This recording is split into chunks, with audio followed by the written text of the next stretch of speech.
नमस्कार, VKB मराठी न्यूजमध्ये आपलं स्वागत। सर्वप्रथम बघूया आजच्या ठळक घडामोडी।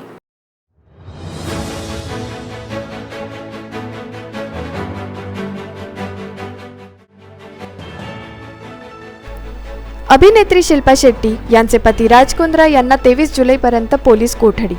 पोर्नोग्राफीच्या आरोपात मुंबई क्राईम ब्रांचतर्फे करण्यात आली होती अटक।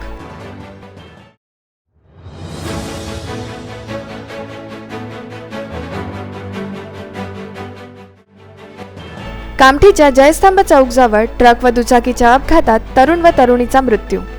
ट्रक चालकाला पोलिसांनी केली अटक।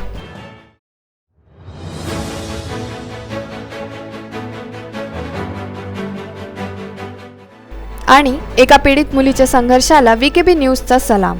हिम्मत न हारता मुलीचा एकटा प्रवास, आरोपीला मिळाली अखेर शिक्षा।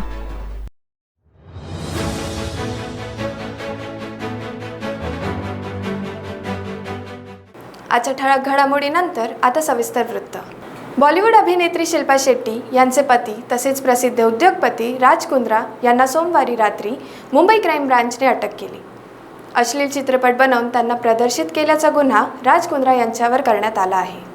राज कुंद्राच्या टीमने खूप प्रयत्न केला कुंद्राला पोलिसांकडून वाचवायचा, पण त्यांना काही यश मात्र प्राप्त झाले नाही।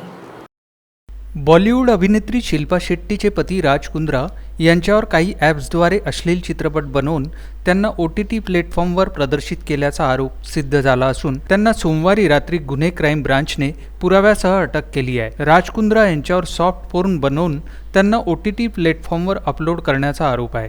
पोलिसांचं म्हणणं आहे की राजने त्यांच्या एका नातेवाईकाबरोबर एक UK बेस्ड कंपनी बनवली आणि हीच कंपनी मग अश्लील चित्रपटांसाठी एजंट्सला कॉन्ट्रॅक्ट द्यायची।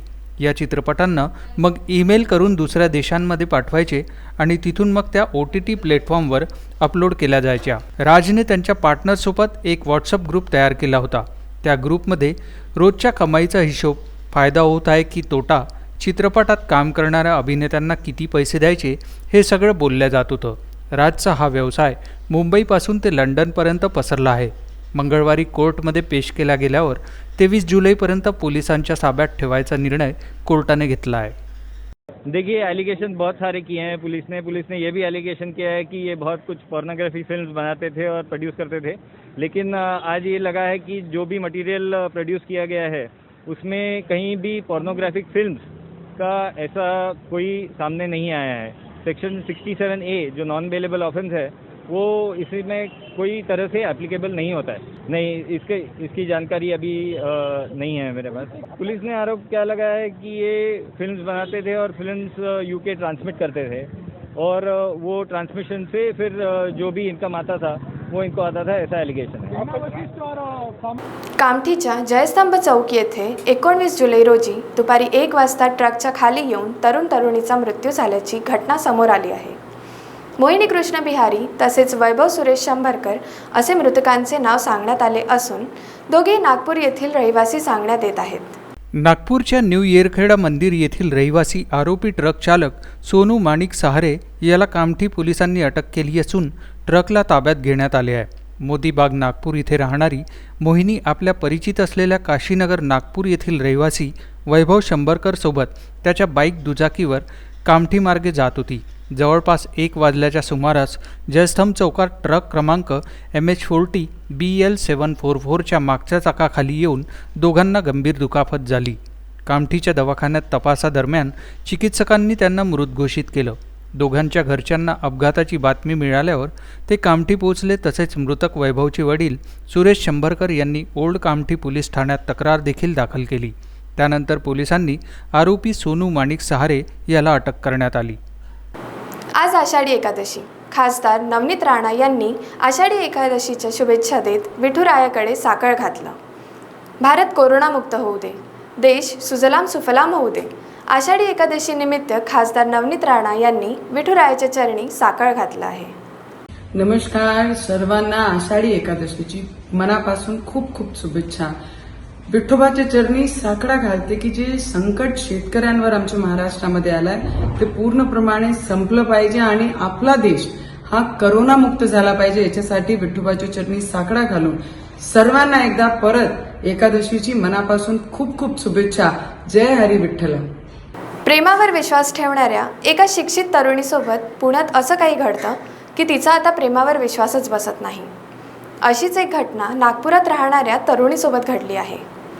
2 वर्षाचा सतत संघर्ष करत पीडित तरुणीला शेवट न्याय मिळाले व आज ती तिच्यासारख्या इतर तरुणींसाठी एक आदर्श ठरली आहे. बघूया VKB न्यूज़चे ब्युरो मुकेश हेडाव यांनी केलेली खास बातचीत. देश में महिला अत्याचार या फिर किसी लड़की के साथ किया गया बुरा व्यवहार, ऐसे केस दिन ब दिन आते रहते हैं, लेकिन ऐसे बहुत कम मामले होते हैं कि वो महिला या फिर वो लड़की जिसके साथ अत्याचार हुआ हो वो कोर्ट तक जाए और अकेली संघर्ष करते रहें और संघर्ष करते करते उसका संघर्ष वहाँ तक पहुँच जाए कि जब कोई समाज का व्यक्ति उसको टोक रहा हो या फिर उसको पीछे खींच रहा हो तो वो अकेली रहकर उस संघर्ष को आगे लेके जाए और संघर्ष को कोर्ट तक लेके जाए और कोर्ट भी फिर बाकी पुलिस और बाकी की चीज़ों पर दबाव डालकर या फिर उस लड़की के साथ में खड़ा होकर उसको न्याय दिला सके. ऐसा एक मामला नागपुर में सामने आया है. हालांकि ये मामला नागपुर का नहीं है, लेकिन हम बात करेंगे ये मामले की तो इस मामले की जो तय जो है साल से 1.5 साल पहले या फिर 2 साल पहले की बात है कि ये मामला पूना का है, लेकिन लड़की जो है वो नागपुर की है जिसने संघर्ष किया और संघर्ष करते करते आज वो यहाँ तक पहुँची है कि उस लड़के को हवालात की हवा खिला दी. वो जेल पहुँच गया, 2 महीने की सज़ा हुई. बावजूद इसके अभी वो कंडीशनल बेल पर बाहर है. फिर से गुहार लगाई है उस लड़की ने कि उसको सज़ा मिले और वो अपने जैसी लड़कियों को जिनके साथ अत्याचार हो उसको कुछ कहना चाहती है. आपका हम नाम तो नहीं पूछेंगे, लेकिन जो संघर्ष आपने किया आपके साथ शॉर्ट में बताइए कि क्या हुआ था, कहाँ पर उस लड़के से मुलाकात हुई थी, कौन था वो और कितना आपको इसके पीछे जिल्लत झेलनी पड़ी. सर वो लड़का जम्मू का है और हम लोग पूना में मिले थे, लेकिन वो सब कुछ सर मेरे साथ एकदम से ज़बरदस्ती किया गया है. शादी का झूठा वादा देके. इवन तो यही नहीं, जब अभी वो अरेस्ट हुआ था तो अरेस्ट होने के बाद उसके पेरेंट्स का कॉल आया कि हम लोग शादी करने के लिए तैयार है. हम लोग मतलब सब कुछ किया सर. मेरे पेरेंट्स से भी, मेरे पापा से भी बात की उसके पापा ने. बट सर उसके बाद जब रिटर्न कॉल किया गया मेरी तरफ से, मेरी फैमिली की तरफ से, तब मुझे कोई रिस्पांस नहीं मिला, ना ही उन्होंने कोई रिस्पांस दिया है. और सीधा उन्होंने सर बोल दिया कि नहीं करना चाहते हैं.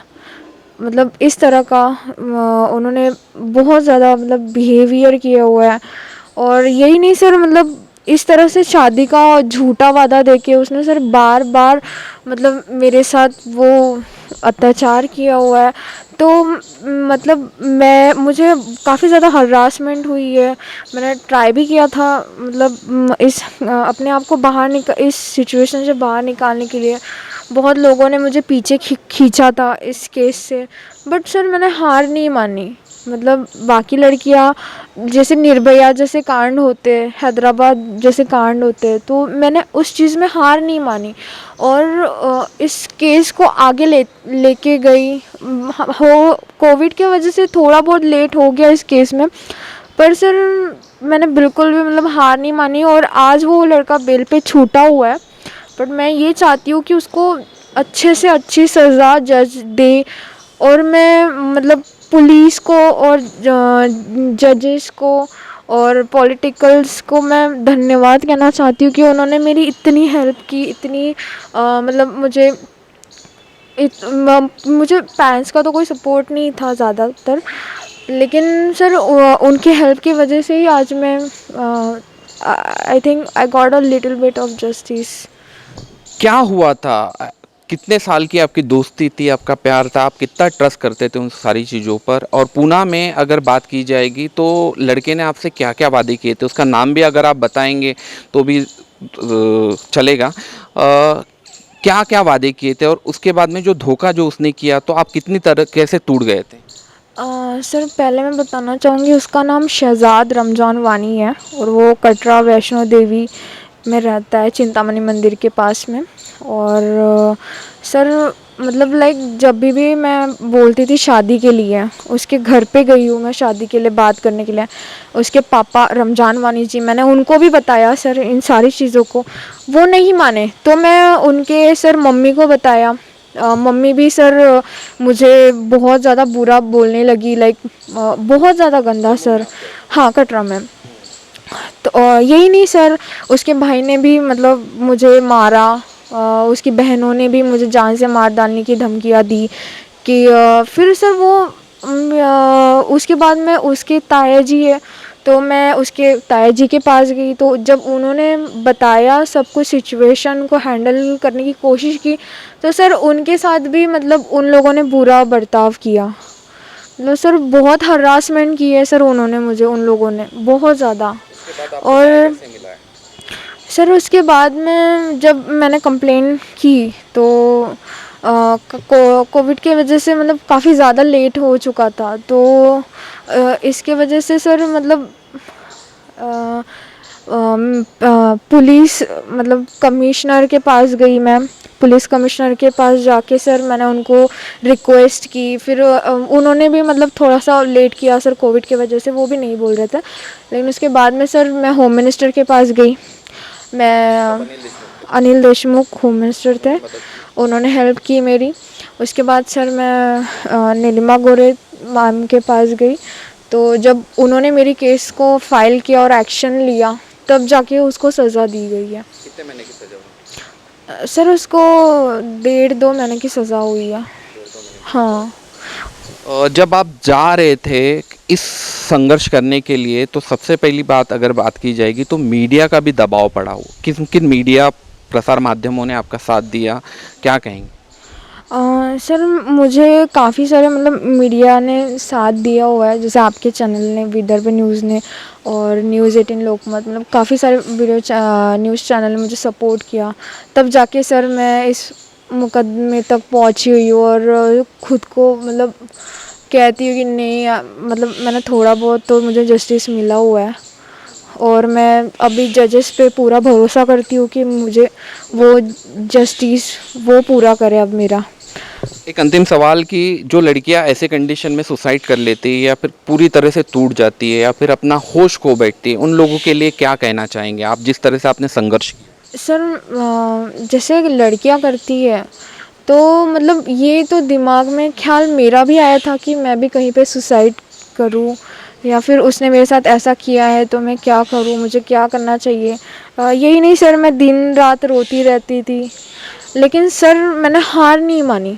मतलब मैं वो निर्भया नहीं बनना चाहती थी कि मैं कोई मुझे आके इसे ऐसे टॉर्चरमेंट करे या फिर जान से मार डाले।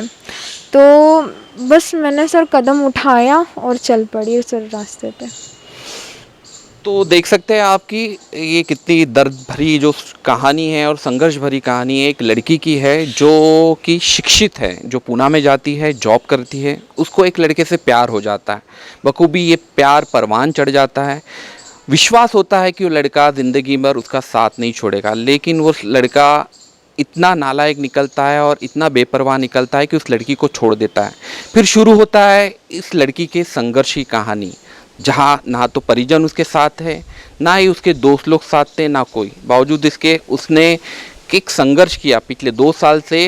ये लड़की कतई अपनी जो दुख भरी जो दास्तां है उसको भूलकर ये संघर्ष कर रही है और आज इसका केस जो है कोर्ट में चल रहा है। दुख इस बात का है इस लड़की को, इस पीड़िता को, कि आज जो इसके साथ जो अपराध कर चुका है या फिर इसके साथ जो छल हो चुका है, वो जो अपराधी है वो आज कंडीशनल बेल पर बाहर है। बावजूद इसके फिर से वो संघर्ष करने के लिए तैयार है और अपने जैसे उन तमाम लड़कियों को भी वो यही मैसेज देती है कि वो हिम्मत ना हारे। ऐसी अगर सिचुएशन हो कि संघर्ष करे, ताकि उन लड़कों को भी सबक सिखा सके जो कि इस तरह के अत्याचार में पूरी तरह से 100% अपराधी होते हैं।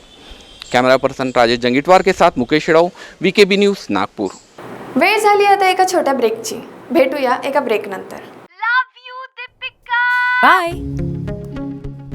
सब जानना चाहते हैं मेरा फेवरेट कलर, मेरा फेवरेट डेस्टिनेशन, मेरी फेवरेट डिश। पर कोई ये नहीं पूछता कि फेवरेट डिश मैं बनाती कैसे हूँ।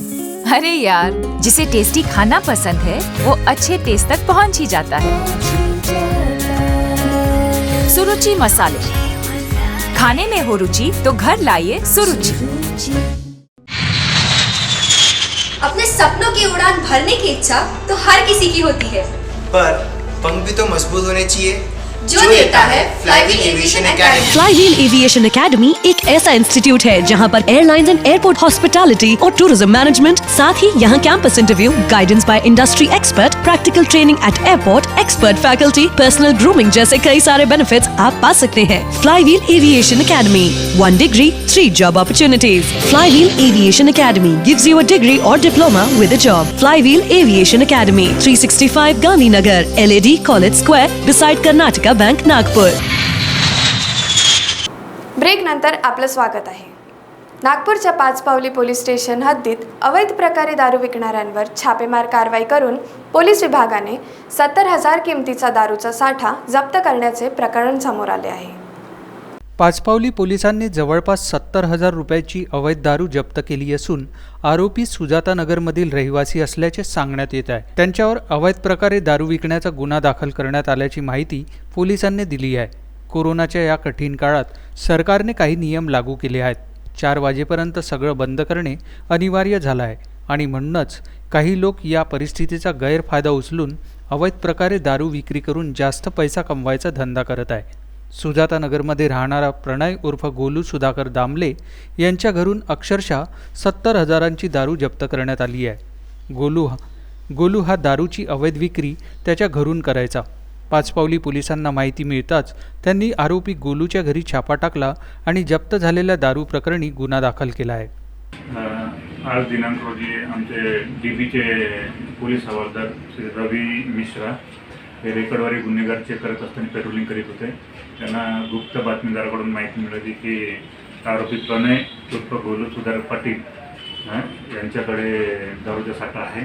त्यावरून ते DB पार्टी ही त्यांच्या राहत्या घरी घेऊन रेड कारवाई केली. त्यामध्ये एकूण Copenhagen Denmark Tuborg premium beer याचे एकूण 8 खरड्याचे खोके मिळून आले. त्यामध्ये एकूण 96 बियर बॉटल्स होते.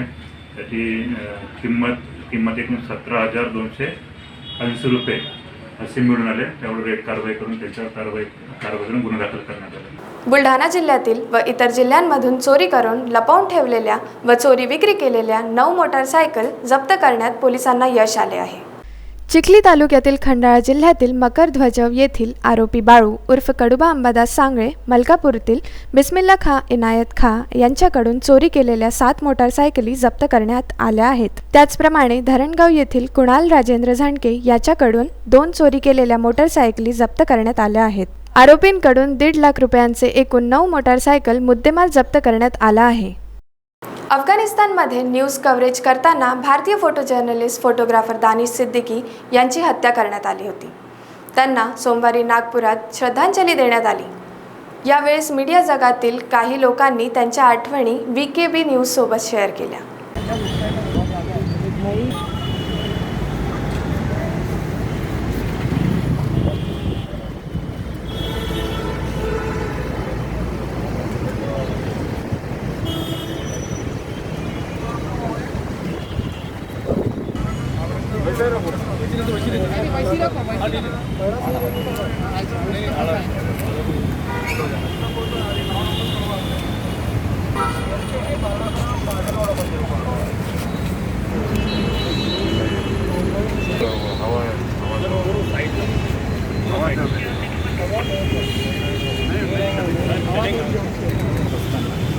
क्रिकेट कवर करत असताना तो 2-3 वेळा नागपूरला आलेला आहे आणि माझी चांगली मैत्री होती त्याची आणि मी क्रिकेट कवर करायला बाहेर पण जात असतो. त्यामुळे माझी सारखी बाहेर पण भेट व्हायची त्याची. फार मनमिळावू आणि चांगला मुलगा होता तो.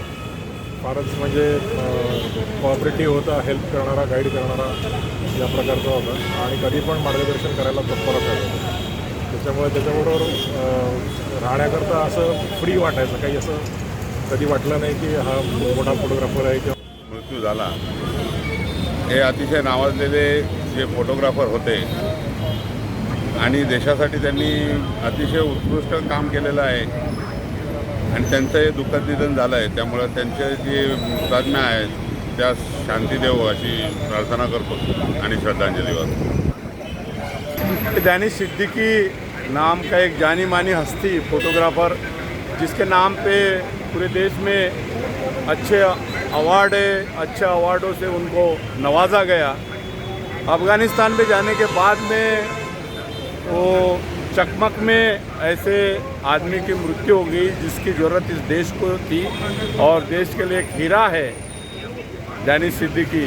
निश्चित तौर से हमारा बहुत बड़ा इस देश का नुकसान हो गया और पत्रकारिता में एक ऐसा नाम कि जिसके नाम से पूरा भारतवर्ष निश्चित तौर से नाम लेता था भारतवर्ष. इसलिए वो जाने से हमारी बहुत क्षति हो गई और ये क्षति कोई भर के नहीं निकलने वाली है. नागपुरात 20 जुलै 2021 रोजी एकूण संपूर्ण जिल्ह्यात 8 रुग्ण कोरोना पॉझिटिव्ह होते. त्यामध्ये 1 रुग्ण ग्रामीण व 7 रुग्ण शहरातील सांगण्यात येत आहेत. मंगळवारी एकूण 6,595 लोकांची कोरोना चाचणी करण्यात आली असून 25 रुग्ण बरे झाल्याचे सांगण्यात येत आहे. मृतकांची संख्या मंगळवारी 0 राहिली. तर आज VKB मराठी न्यूजमध्ये एवढंच. उद्या पुन्हा भेटूया काही नवीन घडामोडीसह. बघत राहा VKB न्यूज. नमस्कार.